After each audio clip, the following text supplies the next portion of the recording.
Marco brutal scenes ഇല്ലായിരുന്നുവെങ്കിൽ ഈ പടത്തിൽ വേറെ ഒരു കുന്തവും ഉണ്ടാവില്ല. എല്ലാ തള്ളലും തള്ളിമറിക്കലും കണ്ട് എക്സ്പീരിയൻസ് ചെയ്യാമെന്ന് തീരുമാനിച്ചു. കുറച്ചധികം ജോൺ വിക്ക്, KGF ഒക്കെ കലക്കി കൂട്ടിയിട്ടുണ്ടെങ്കിലും മോശമല്ലാത്തൊരു വയലൻസ് എക്സ്പീരിയൻസ് ആണ് മാർക്കോ. ഇന്ത്യൻ സിനിമയിൽ ഇത്ര വയലൻസ് ആദ്യമാണ്. ആക്ഷൻ മൂവി ഉണ്ണിയുടെ സേഫ് സോണാണ്. ഫൈറ്റ് സീൻസ് എല്ലാം കിടിലൻ, സിനിമോട്ടോഗ്രാഫി എല്ലാം പക്കാ ക്വാളിറ്റി. സിനിമ പ്രതീക്ഷിച്ചതിലും വിജയവുമായി. അതിന് കാരണം ഈ ബ്രൂട്ടൽ സീൻസ്. ഇനി പറയാൻ പോകുന്നത് എല്ലാവർക്കും ദഹിക്കണമെന്നില്ല. എന്നാലും കഥ എന്ന് പറയുമ്പോൾ പൊട്ട കഥ. എല്ലാവരും പേടിക്കുന്ന മാർക്കോയുടെ കുടുംബത്തിൽ കയറി ചൊറിയുന്നു, മാർക്കോ വരുന്നു, പ്രതികാരം തീർക്കുന്നു. വയലൻസ് നോക്കിയത് കൊണ്ട് കഥ എഴുതാൻ മറന്നുപോയതായിരിക്കാം. ഇതുപോലെ പൊട്ടന്മാരായ വില്ലന്മാരെ അടുത്തിടെ എങ്ങും കണ്ടിട്ടില്ല. ചാൻസ് കിട്ടിയാലും കൊല്ലാതെ വിലപേശുക, ചെയ്ത കുറ്റം മറയ്ക്കാതെ പിന്നെയും കൊന്നുകൊണ്ടിരിക്കുക.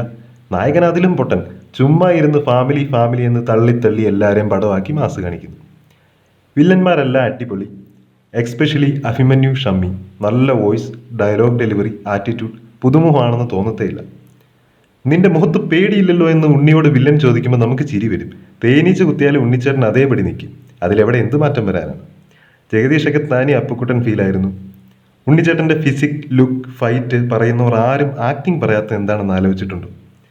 പെറുക്കി വിഴുങ്ങി ഡയലോഗ് പറയുക, നോക്കി വായിക്കുമ്പോൾ ഡബ് ചെയ്യുക, എല്ലാ സീനിലും ഒരേ ഭാവം പിടിക്കുക, അങ്ങനെയുള്ള വിനോദങ്ങളാണ് ഈ മനുഷ്യന്.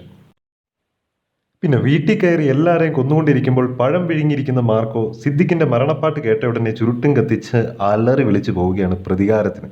എല്ലാത്തിനും ഒരു മോട്ടീവ് വേണമല്ലോ. ഒരു കിടിലൻ കശാപ്പുകാരൻ വില്ലൻ വരുന്നുണ്ട്. വില്ലന്മാരെ നൈസാവുമ്പോൾ നായകനോട് പാവം തോന്നും. വില്ലൻ ഇടിച്ച് പ്രസവിപ്പിച്ച കുഞ്ഞിന് ജീവനും ഉണ്ട്. അതിനെ തിരിച്ചു കൊണ്ടുവരാൻ പോകുന്നു മാർക്കോ. എന്തിനോ രണ്ട് നായകന്മാർ. പറയാനൊന്നുമില്ലാത്തതുകൊണ്ട് വയലൻസ് കയറ്റി, വെറുതെ അല്ല, ആവശ്യത്തിനും അനാവശ്യത്തിനുമെല്ലാം. ഇനി ഉണ്ണിച്ചേട്ടൻ സൂപ്പർ സ്റ്റാർ ആകുമെന്ന് വിശ്വസിച്ചിരിക്കുന്ന കൂട്ടർക്ക് ഇത് ചോര കാണിച്ച് ആളെ കൂട്ടിയതാണെന്ന് പറഞ്ഞ് മനസ്സിലാക്കാൻ ഞാൻ ആളല്ല.